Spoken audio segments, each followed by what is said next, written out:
Then, switching between the control modes, he determines how to maintain the correct position while incurring the least cost in onboard fuel. The Mercury spacecraft has 4 basic attitude control modes, which can be used singly or in various combinations. These modes also utilize different sets of RCS thrusters on the spacecraft. There are 2 completely independent RCS systems on the Mercury capsule. The automatic system, using a pair of high and a pair of low torque reaction jets for each axis, and the manual system, with a single set of proportional reaction jets. Each of these systems has its own fuel supply and are therefore completely redundant. The automatic stabilization and control mode, which is currently failing Glenn, attempts to hold attitude automatically and uses the automatic control jets. The manual proportional mode locks out the high torque jets of the automatic system and slews the spacecraft with the smaller proportional 1-pound RCS jets.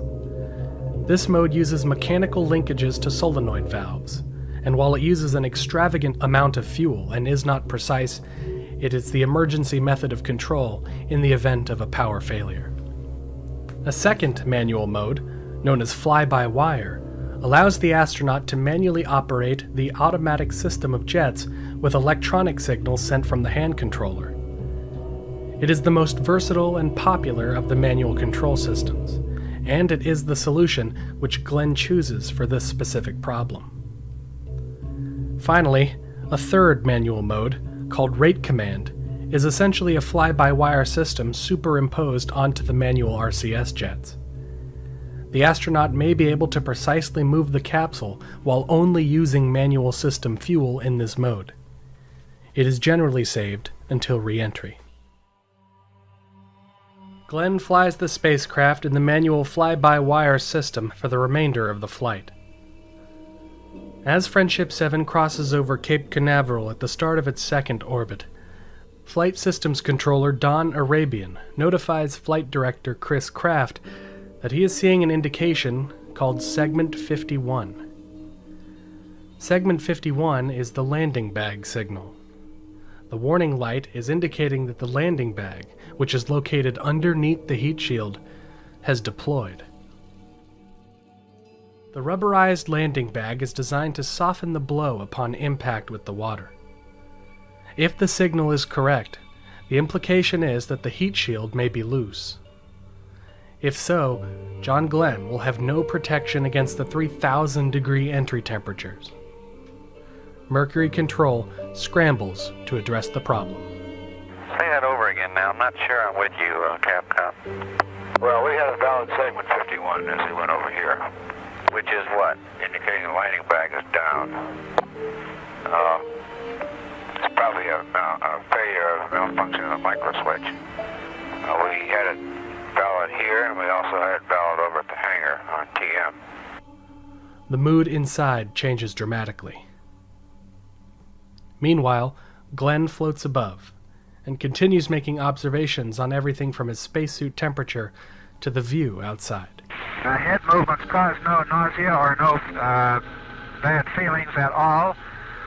I am surprised that I can look as close to the sun as I can. The sun is shining directly on my face at present time, and all I have to do is just shade my eyes with my eyebrows. Mercury Control instructs astronaut Gordon Cooper to query John on the position of the landing bag switch. But they also instruct Gordo not to tell John why. Inside Mercury Control, top brass starts filing in to address the problem. Whose people's lives depend upon you making good decisions and the correct ones. Max Faget, the designer, suggests that the straps of the retro rocket package may be the only thing holding the heat shield in place, and if so, it should be left on during re-entry rather than jettisoned prior, as is the normal procedure. I can show you on a diagram. It's a little hard to explain, but basically it's more indicative that the heat shield limit switch is malfunctioned and the landing bag deploy really is having momentarily mechanically malfunctioned. Why don't you come out and talk? Wait, stand by one. Come in. Carrier is on. Here you are, John. Roger. There's an indication right there. I think we're sure that it's the limit. One thing that you'd think the straps would hold the thing on, though, Ed. The retro straps. That's Roger. They would hold it on. There's no question about it. Right. But if the Go ahead, K-Point. We want the astronaut to put the switch in the auto position. In the auto position, if he gets a red light indicating that the bag has been deployed, then we want him to re-enter with the pack on. No one knows what the aerodynamic effects are of keeping the package attached. No one knows if they have sufficient control authority with the attitude jets to keep the spacecraft oriented in such a scenario. No one knows whether or not keeping the package attached would cause physical damage to the heat shield. NASA was now operating well outside the bounds of their design knowledge. They had entered uncharted waters. Chris Kraft recognizes that the indication comes from a single sensor. It cannot be verified by a different system and may be a phantom signal altogether. With only a single data point, the discussion on the ground is at an impasse. Glenn orbits on, blissfully unaware of the panicked situation on the ground. However, he becomes suspicious when site after site consecutively asks him to ensure that his landing bag deploy switch is off. Roger. Did someone report landing bag could be down? Over. Negative. We had a request to monitor this and to ask you if you heard any flapping when you had high capsule rates. Negative. This was over. Well, I think they probably thought these particles I saw might have come from that. But there are thousands of these things, and they go out for, it looks like miles in each direction from me, and they move by here very slowly. The operations team conclude that retaining the retro pack is the only possible way, and with the blessing of the designer, Faget, choose this as the course forward. Tracking Station Hawaii tells Glenn to place the landing bag deploy switch in the automatic position, and then report whether or not a light comes on. From this query, Glenn mentally deduces what the situation is. Wally Schirra, in California, communicates to Glenn that the retro pack would have to be left on during re-entry. Glenn gently presses him to admit why, but he doesn't push it. Glenn knows what the problem is, but he also knows people are listening. Glenn is frustrated that Mission Control are not being entirely honest with him as to the situation of his own spacecraft.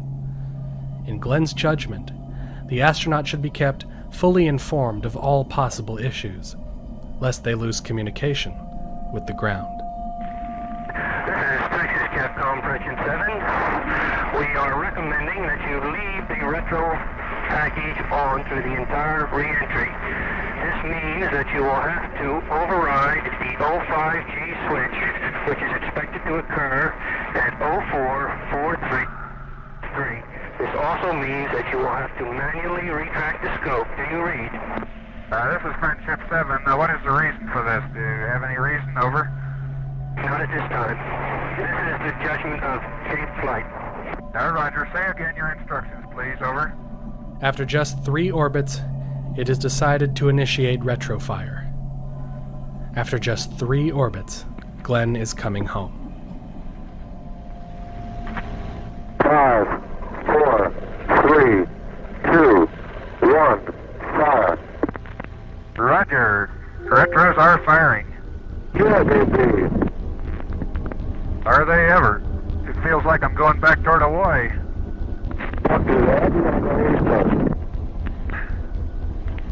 Roger, fire retro light is green.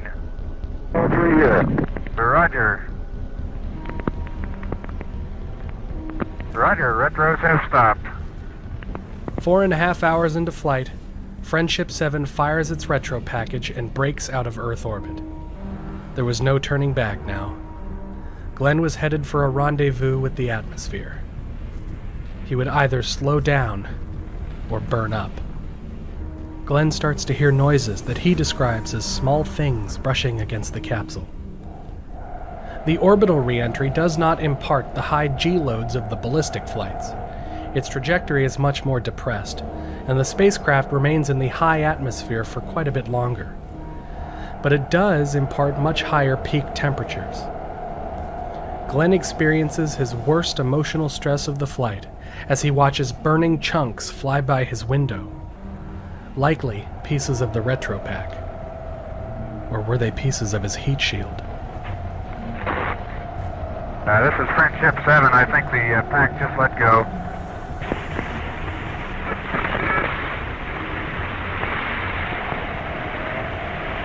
This is Friendship 7, a real fireball outside. Friendship 7, this is Gabe, over. All three of them. Right. Roger. Friendship 7, this is Gabe, over.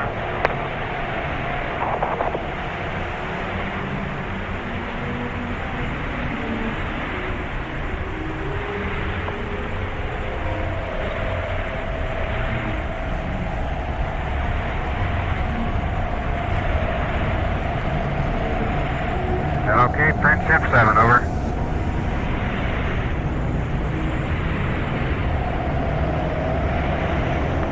Okay, Friendship 7, over.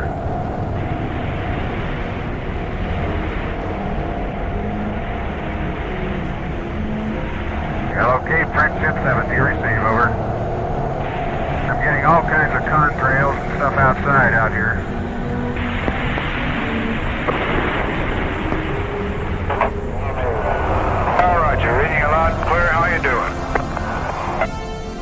My condition is good, but that was a real fireball, boy. I had great chunks of that retro pack breaking off all the way through. Very good. It did break off. Is that correct? Roger. Altimeter off the peg indicating 80,000. Roger. Reading you loud and clear. Roger.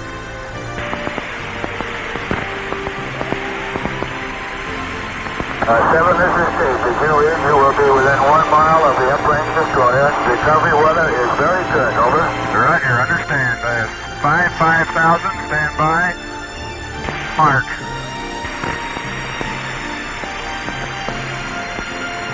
The destroyer has the capsule parachute in sight. They are talking. Roger. Did you copy that? Friendship 7 breaks scattered cloud cover and descends through 5,000 feet, 40 miles short of its planned landing site, but nonetheless within visible range of the U.S. Navy destroyer Noah. The cause for the landing bag signal, a microswitch malfunction. The heat shield was never loose. America's first foray into orbital flight had been a blend of awe and chaos. Nobody could have predicted the problems encountered, yet the system triumphed. America was back in the game. John Glenn becomes the kind of old-fashioned star-spangled hero that NASA needs, a very public face to a struggling space program. It was a turning point.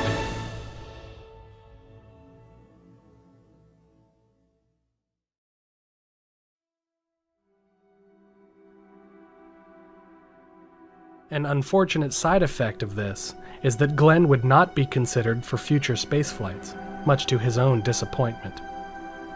After coming so close, NASA dared not risk losing him again. He would now serve as a liaison to the public, a PR man. Glenn would eventually serve 25 years in the United States Senate, and would, after all, fly into space again, on the shuttle in 1998. The next flight, much like Liberty Bell 7, would have to prove that the Mercury capsule was capable of reliable operation. That flight is given to astronaut Deke Slayton and his ship, Delta 7. Donald Kent Slayton is a pilot's pilot. He flew tactical bombers in the Second World War, and learned to traverse the skies when doing so was more of an art and less of a science. Like many of the other Mercury astronauts, he drinks and smokes. Unlike the other astronauts, however, Deke Slayton suffers from cardiac dysrhythmia, which was apparently not detected during his application and medical testing. It is detected prior to the launch of Mercury Atlas 7, when Slayton is training in a centrifuge, and further testing leads to a diagnosis of idiopathic atrial fibrillation. Though he is deemed healthy enough to fly aircraft, NASA Administrator James Webb leads an internal investigation which ultimately disqualifies him for the flight. He is replaced by Scott Carpenter, who served as Glenn's backup for the MA6 mission. Deke starts exercising more regularly and abstains from drinking alcohol, but he won't get a chance to fly into space for another decade and a half. During this time, he serves as a senior manager of the astronaut office, and is ultimately given the responsibility for making crew assignments and selections. It is because of Deke Slayton that Neil Armstrong is the first man to set foot on the moon. Scott Carpenter renames the capsule to Aurora 7, and after a flawless countdown, absent from delays or technical issues, he rides the fire into the wild blue yonder on May 24th, 1962. Locks tanking, go. Water systems, go. Range operations, Oh, you're clear along. Mercury cap, go. All restart lights are correct. Range ready light is on. 26. Eject Mercury and belt. The retract light, bellico's out, scope is in, light is out. Got scope on, understand scope is in. Captain Roger. Rolling momentarily, 19 seconds. Understand. We're on the count, 15. 10. 5, 4, 3, 2, 1, 0. I feel the liftoff. The clock has started. Roger. Out and clear, Gus. Roger, stand by for attack. Roger. Little bit of shaking. Very smooth. 3, 2, 1, lock. Roger, the backup clock has started. Roger, Clear blue sky. 32 seconds, 9,000. Fuel and oxygen steady. Cabin pressure 15.1 and dropping. A little rough through max Q at 1 minute. Roger, you're looking good from here. Okay, 25 amps and the power is good. Roger, you're looking good. All the power is good. Roger, pitch is 56, you look. Roger, my pitch looks good. It's smoothing down a little bit now. I feel the pitch program starting over. Roger. The sky is getting quite black at 1:30. Elapsed. Fuel and oxygen is steady. Cabin pressure is leveling off at 6.2.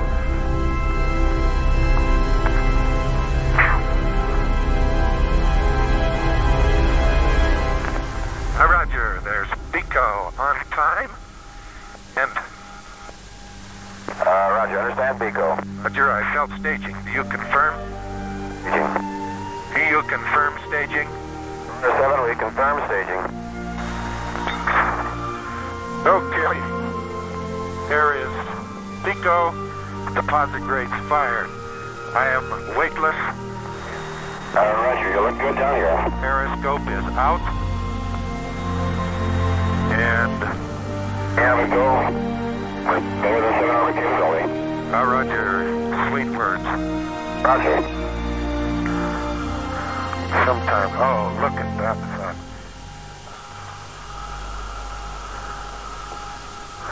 Red at this time. Oh, man.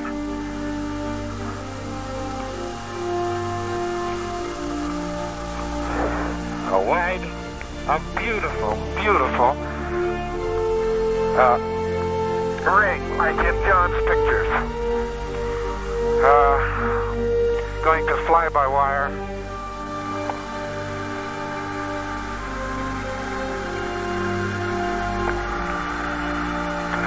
I am now photographing large cloud banks. What in the world happened to the periscope? Oh, it's dark. That's what happened. It's facing a dark Earth. It's quite dark. I didn't begin to get time to dark adapt.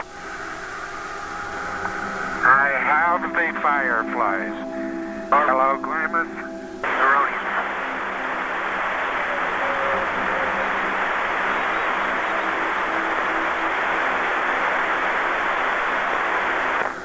past the particle.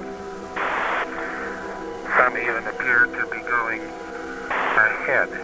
There is one outside, almost like a light snowflake particle caught in an eddy.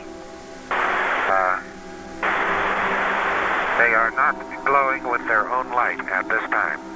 Carpenter enters orbit without a hitch. Glenn's flight had proven that an astronaut would in fact be able to function in zero-G. Carpenter would build on that experience. The mission of Aurora 7 is jam-packed with attitude maneuvers, zero-G experiments, and observation exercises. Carpenter's flight plan is expanded to permit him to use maneuvering fuel at his own discretion, and use it he does. Carpenter has been described as a romantic. He is fascinated by the beauty of space and goes to great lengths to capture the finer details of spaceflight. Like Glenn, he observes the firefly phenomena, and also notices that the spacecraft's onboard instruments do not necessarily agree with where it is pointed.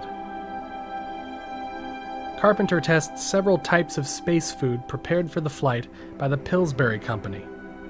Bars composed of chocolate, figs, and dates with high-protein cereal. The Nestle Company provides bonbons composed of orange peel and almonds. Carpenter finds them crumbly and bothersome. On the start of his second orbit, Carpenter begins aggressively maneuvering his spacecraft to make observations.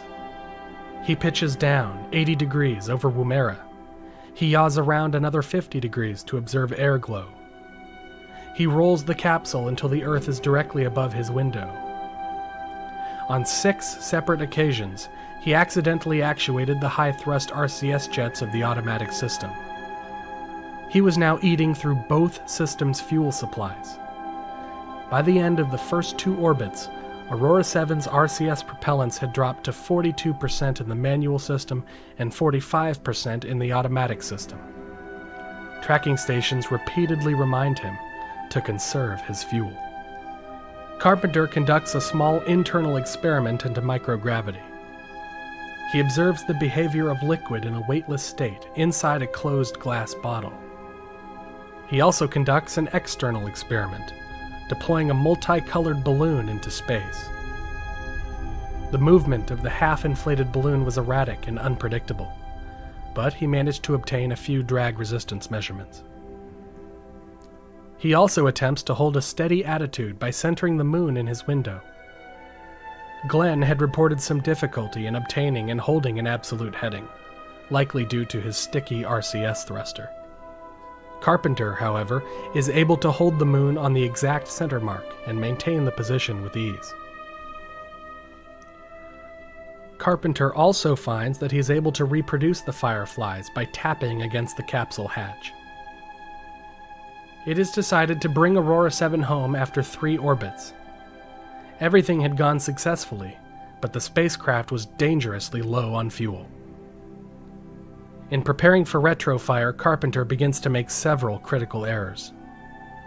Passing over Hawaii, Carpenter states that he is somewhat behind on the pre-retro checklist while verifying his hypothesis about the snowflake-like particles outside his window. As he begins aligning the spacecraft into retrograde attitude, he finds that, like in Glenn's case, the automatic stabilization system will not hold the correct heading. As he tries to troubleshoot the situation, he falls even further behind schedule.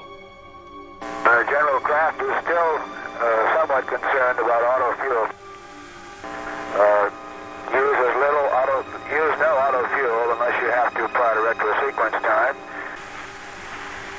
I am looking down almost vertically. It's possible to distinguish, I believe, 4 separate cloud layers. Understand. Aurora 7, can we get on with the checklist? We have approximately 3 minutes left of contact. Roger. Go ahead with the checklist, and I'm coming to retro attitude now. And my control mode is automatic. And fortunately, we had Alan Shepard in California that could talk him into doing the retrofire and getting into the position to fire the retro rockets. He had floundered and gotten rid of all of his propellant, messing around with the spacecraft. He was using the controls, both automatic and manual, and almost run out of fuel. And when he came up on Hawaii, and when he was supposed to be in retrofire attitude, that is the right attitude to fire his rockets, he was turned the wrong way. And it was touch and go, and I think Mr. Shepard should get the credit for talking him into the right attitude and giving him the directions as to how to fire the rockets manually, which he did. And he was late in firing them, and he was at the wrong angle when he fired the rockets, so that extended his time at high G during entry. He got up to about 12 G, when normal entry was around 9, which is very high anyway. Stand by. Wait a minute. I have a problem in...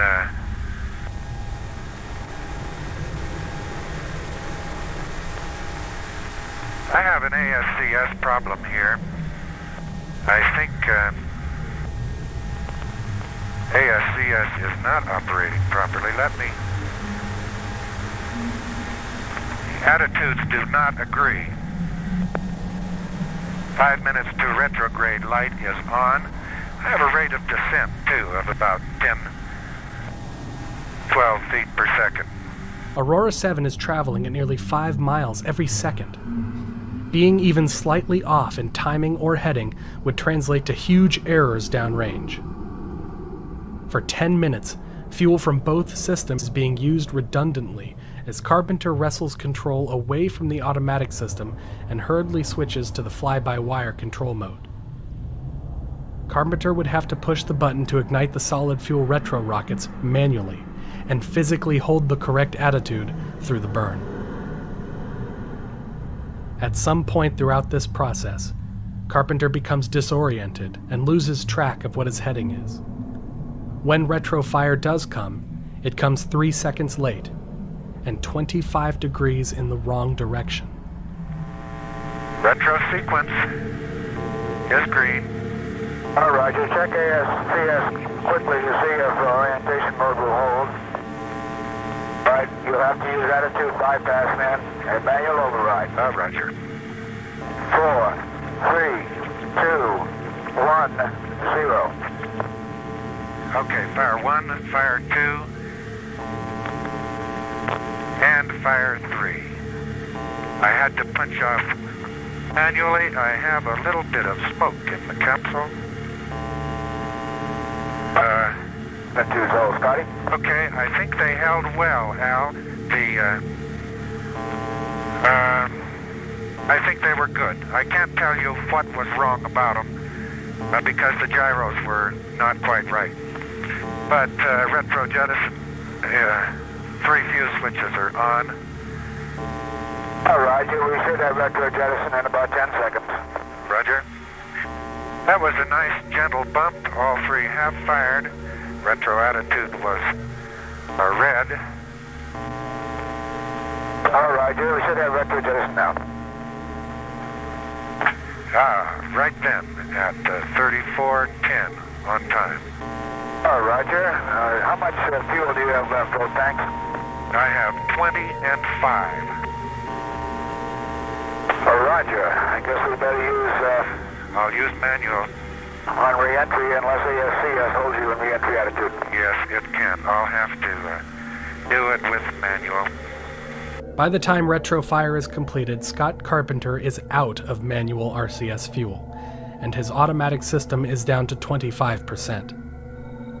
Aurora 7 did manage to break orbit, but it's now heading for a splashdown point 200 nautical miles off target. During re-entry, he uses small spurts of whatever fuel he has left to maintain a slow roll and attitude stability throughout the descent. Somewhere between 80 and 70,000 feet of altitude, Aurora 7 runs out of RCS propellant entirely. We're at 6.5 Gs. Red star holding to within 1.5 degrees per second, indicating about 10 degrees per second roll, right?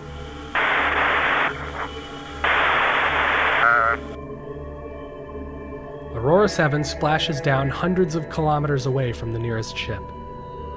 When Carpenter fails to raise a response by radio, he decides to leave his spacecraft.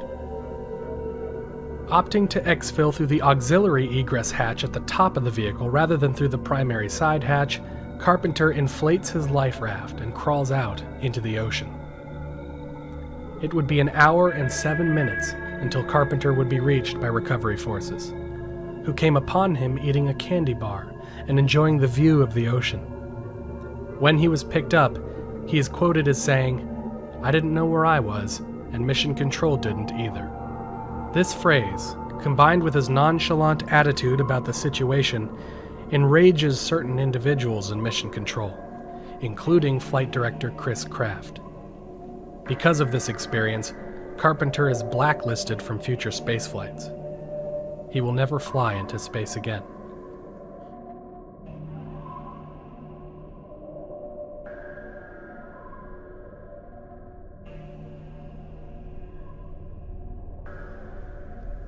By this time, both the United States and the Soviet Union had flown 2 orbital missions. The Soviet second mission, Vostok 2, had stayed in space for just over a day, with cosmonaut German Titov making over 17 orbits. It soon becomes clear that flight duration would be the first contest in the long march to the moon. With duration as the new goal, Mercury Control is keen to avoid astronauts like Scott Carpenter, who liberally burned through his fuel. The pilot for the next mission, Mercury Atlas 8, would have to be Carpenter's opposite, someone who was strictly business and had little time for, quote, Mickey Mousing. They found their man in Wally Schirra. His flight, nicknamed Sigma 7, would not be scientific in nature, but rather a strictly engineering checkout on the durability of the Mercury spacecraft in orbit. Wally wants to fly the perfect mission. He cuts out any activity in the flight plan that he deems unnecessary. He approaches his mission with a test pilot's mind. Sigma 7 is aiming to double the duration of the previous missions, and will attempt to make 6 orbits of the Earth instead of 3. Wally also fancies himself an avid photographer, and purchases an expensive Swedish-manufactured Hasselblad film camera prior to the flight. The results impress NASA so much that Hasselblads become the camera of choice for future spaceflights. Just 2 months prior to MA-8, the USSR launches the Vostok 3 and Vostok 4 missions in intersecting orbits. The cosmonauts on board are able to see each other in space, and while it isn't strictly a rendezvous, it was close enough to make NASA nervous. What's more, the 2 missions complete 64 and 48 orbits respectively, just under 4 and 3 days, landing within a few minutes of each other on August 15th. This is far ahead of anything planned for Mercury. The Soviet Union had, once again, asserted its dominance in space. But for Wally, the countdown continues, and he flies the Atlas into orbit on October 3rd, 1962.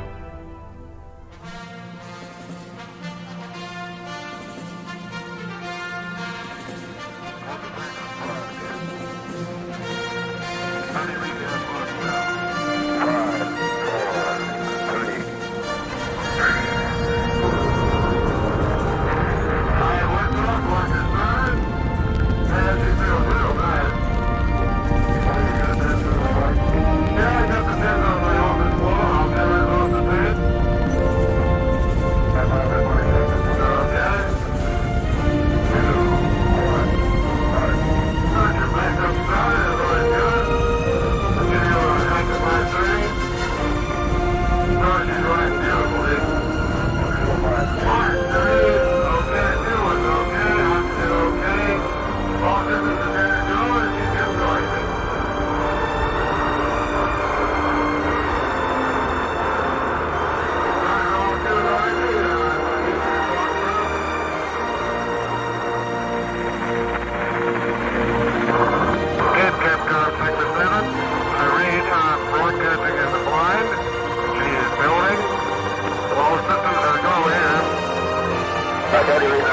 it's beautiful. The engine transfer key, that's all we could see. Well, be darned, I'll push the doors now. Stand by for staging. Okay. Standing by for tower. Fuel looks good. Oxygen looks good. Right, they're fine. Okay, I'm going to push the door again. The sun's coming in the window now. Okay, there goes the tower. The tower really is a sayonara. Hey, the B2. Oh, I can see the flash. Right, you have a go from control center. Roger, you have a go from me, and it's real fast. Right, you have a go from here. Roger, it looks real good. Are you a turtle to go? Going to Vox record only. You bet your sweet ass I am. What time to get you on that one? Okay, I finished Vox record. During the boost phase, Capcom Deke Slayton pops Wally an interesting question. The Ancient and Honorable Order of Turtles is an inside joke between World War II pilots. Self-described as an honorable drinking fraternity composed of ladies and gentlemen of the highest morals and good character, when a group of turtles are gathered in a social function, it is customary for the question to be asked, "Are you a turtle today?" The correct reply being, "You bet your sweet ass I am." If the member is unable or unwilling to provide the correct answer immediately, perhaps because of a social restriction on vulgarity, say at a wedding or while flying into space while hundreds of thousands are listening, the member owes to each turtle present a drink of the recipient's choice. Wally does not utter his answer on the air, but rather speaks it into an onboard tape recorder which he produces after the flight. After separating from the Atlas booster, Shara slowly cartwheels into the correct attitude. He deliberately keeps the motion of the spacecraft slow to conserve fuel. The sustainer engine on the Atlas rocket had continued burning 10 seconds longer than planned, sending Wally higher and faster than any other astronaut had gone or would go during Project Mercury. Okay, as you can see, I'm on right again. I need to come, correction, you're on left. I need to come right. The moon is right on the horizon. I'll put it right in again just to show you how easy it is to record. Oh, I've got some lights down there. How about that? I got a washer in here. I captured a washer and a little piece of metal, and this looks like sort of a conical washer, like a voice sham type or something. Better not be. As on each of the previous two missions, several stations on the ground fire flares into the sky as the spacecraft passes overhead. And, like on each of the previous flights, the pilot is not able to observe them. Despite mild overheating in his suit, everything was going swimmingly. By the end of the first orbit, he had only used 1.5 pounds of fuel. He is not struck by the beauty of space, as Glenn or Carpenter had been. He continues diligently working in his tasks, spending most of the time looking at his instruments, rather than looking out the window. Getting the sunlight in view again, and it should be in the proper yaw angle approximately, because that's where the sun would be. Sunset coming up on 5 hours, so I'll begin preparing to copy the intermediate report at this time. He consumes yet more experimental space food. This time, peaches and ground beef mush out of squeeze tubes. Shara spends a lot of his time drifting, with the RCS system turned off, simply letting the spacecraft coast on uncontrolled. He laments the fact that, for most of the flight, many of the Earth observation sites are covered in clouds. On the sixth and final orbit, Sigma 7 comes within range of the Pacific Command ship. A mission that had lasted twice as long as Aurora 7. Shara still has 78% of his fuel left in both systems. 8 hours and 52 minutes after Sigma 7 lifted off from the Cape, Wally Schirra makes a perfect retrofire. He remains on the automatic stabilization system throughout the burn, and is surprised to see that the spacecraft maintains perfect attitude throughout the boost. A quick glance at his RCS fuels after the burn shows that the automatic fuel system had dropped to 52% in the process. At the request of the engineers, Schirra remains on automatic control during re-entry. He watches as the hydrogen peroxide fuel is hungrily consumed as the spacecraft fights the aerodynamic forces of the upper atmosphere. And she's holding real tight. Very tight. I got 2. My attitudes are right on the money. I got 3. And I have a roll rate started. A slight pitch rate. Not bad at all. I can see out the window for some strange reason at last. And the attitude looks very stable. I'm rolling right around the horizon. I can see the ion layer. I'm inverted at this time. Coming up to 5.5 G. Speed command still holding. Coming up to 6.5 G. 7 G.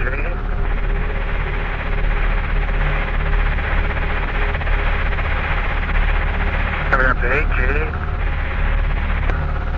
Third command holding. And the drogue is out. You can hear it. I can't see it because of the clouds. Attitudes are holding well. And your lever is in. RSCS fuel is going pretty fast. I can see the drogue now. Drogue looks very good. I'm going arc stab to, actually I don't need it. Mid command is burning itself out. And the arc stab is doing nothing, just sitting there. I'll put her in auto mode just to let her pump out. Standing by, recovery arm is on. Standing by for main chute.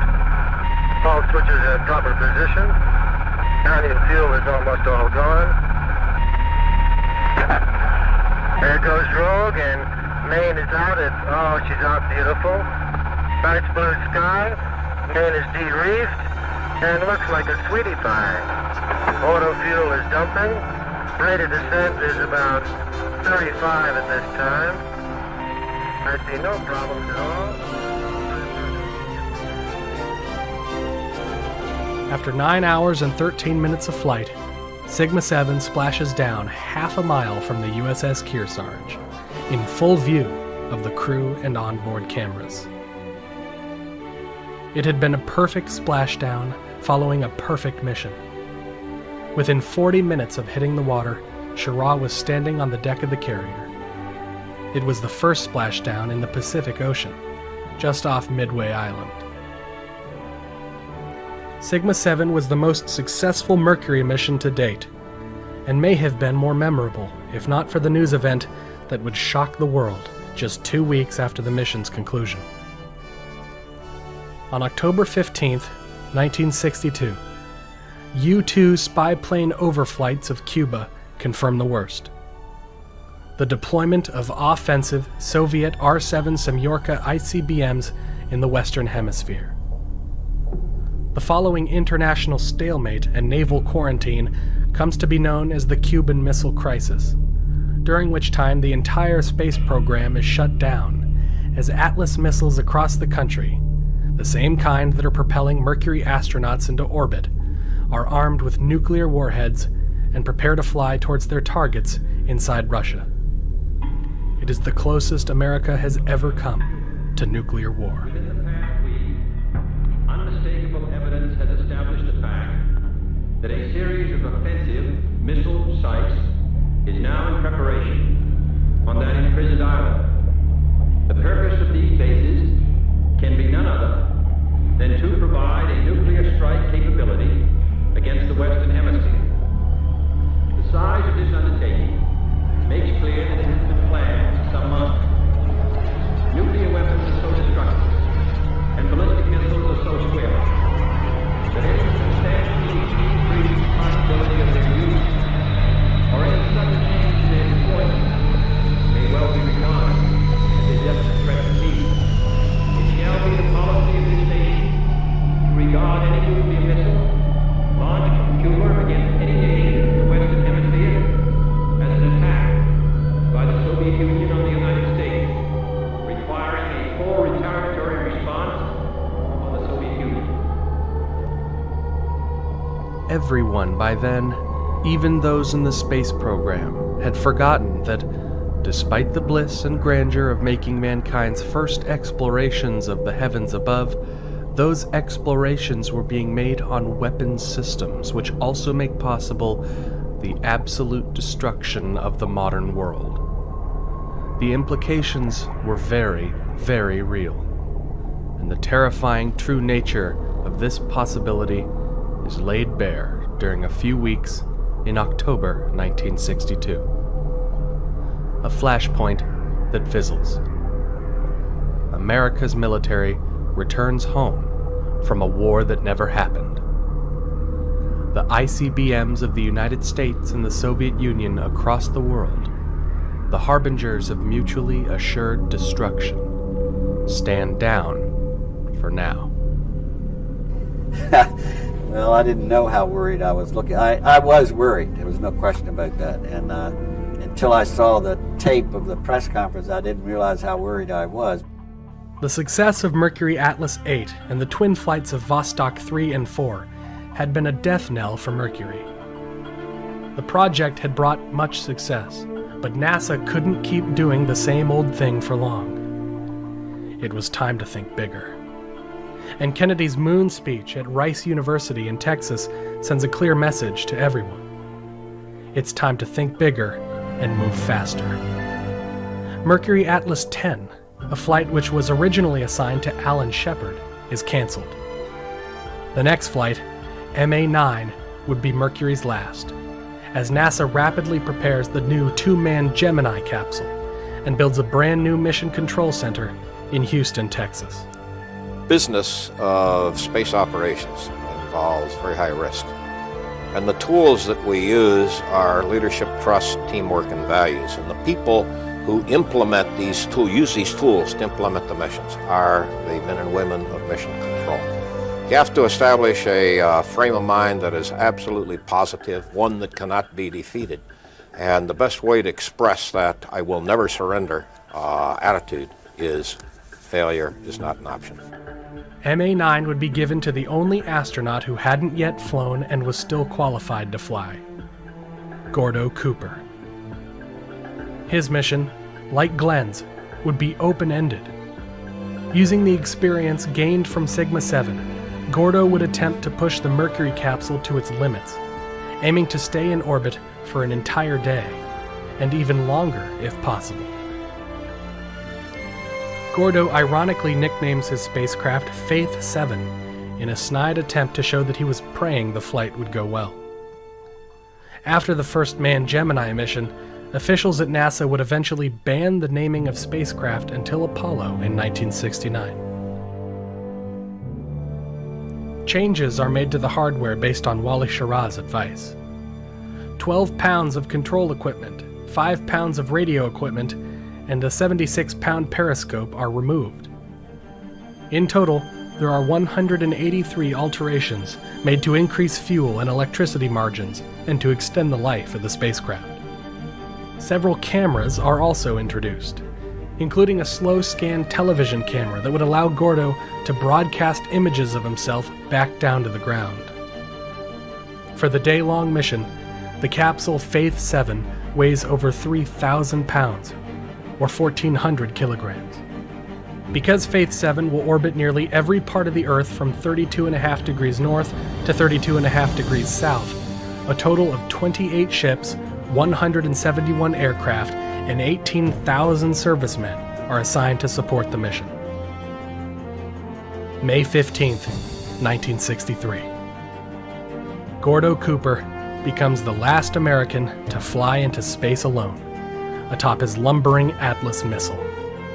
He flies forward into the unknown. 3, 2, 1. Roger, and lift off, and the clock is operating. Sigma 7, please, 7 on the way.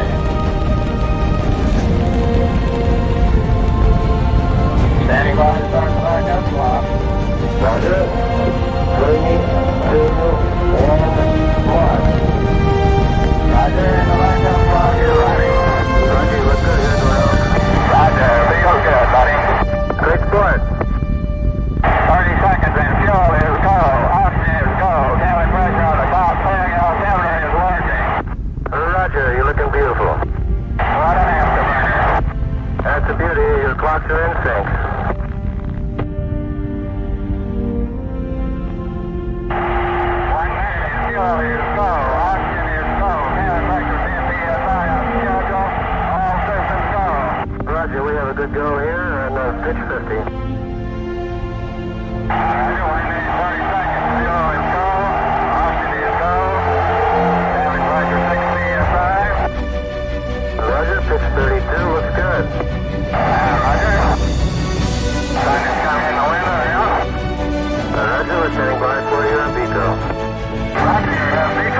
Roger, you Pico. Confirm staging. We're good on Pico time. Pico should be nominal. Roger. Total on the power. Roger, confirm your power. Roger. Retro Jensen switch off. Retro Jensen switch off. You look real pretty here. She's not real pretty. From what we can overhear in this conversation, as amateurs on the ground, everything was going perfectly and dead on schedule. Step cap green, Seco, I'm on aux stamp. Going fly by wire. Everything is green here. Phase 7. Phase 7, this is Canary Capcom. Roger, Canary Capcom, phase 7, reading you loud and clear. As astronaut Cooper finished his first orbit of the Earth about 90 minutes after takeoff, it was obvious all was going well. Now came the time to decide how many trips he would make as his first goal. That decision was announced by Colonel John Powers, Information Officer for Project Mercury. Cooper's mission is a blend of carpenters and charades. He spends most of the time drifting, not using any fuel. But his flight plan is jam-packed with experiments, measuring everything from radiation to propellant slosh. Between orbits 9 and 13, he enters a rest period after a dinner of powdered roast beef mush and water. He admittedly isn't sleepy and spends most of the time taking pictures. This is a new and strange environment at first. This suddenly finding yourself in orbit and want to take a few seconds time to think about this and see just what you're doing up here. It takes you a few minutes to really settle down. The added distraction is that there is the Earth in view out of the window. It is a tremendous distraction. You want to glue your eyes on the window and watch every little detail of everything that's going on there. By his 14th orbit, Cooper reports sufficient oxygen supplies, 69% automatic fuel, and 95% manual fuel. He is able to get an hour of sound sleep during the flight, and also transmits the first American television images from space. I would like to take this time to say a little prayer for all the people. Thank you for the privilege of being able to be in this position, be up in this wondrous place, and all these startling, wondrous things that you've created. Be with all our families. Let them know that everything will be okay. We ask you in thy name. Amen. 15 minutes before sunset, Major Cooper prepared to eject this sphere or beacon for another experiment, to find out how well man can see flashing lights in space to help with rendezvous and docking maneuvers in future space programs. Orbits 15, 16, 17, 18. 18 times around the Earth. The first of a series of tests were begun to measure radiation in space, where a belt of fission electrons trapped in the lower regions of the Earth's magnetic field would be penetrated by Faith 7 on orbits passing over eastern South America and the South Atlantic Ocean. Primarily, the measurements were made by two Geiger counters located on the retropack. One of the Geiger counters surveyed a hemisphere-shaped area unobstructed by the spacecraft and unaffected by radiation scattered by its structure. The other registered radiation directly in the path of travel. Trapped electrons spiraling along the Earth's magnetic flux lines were primarily the source of radiation. It was now nearing 30 hours since liftoff. On the 19th orbit, the condition of Faith 7 begins deteriorating. It starts, innocuously enough, as a false indication. The 0.05 G light comes on, indicating that the vehicle is starting to decelerate. The reading is faulty, as Faith 7 is still drifting weightlessly in orbit. Just half an hour later, Cooper loses all attitude readings. On the next orbit, a short circuit occurs in the bus bar serving the 250-volt main inverter. This leaves the automatic stabilization and control system without electrical power. The spacecraft had lost its onboard computer.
goals.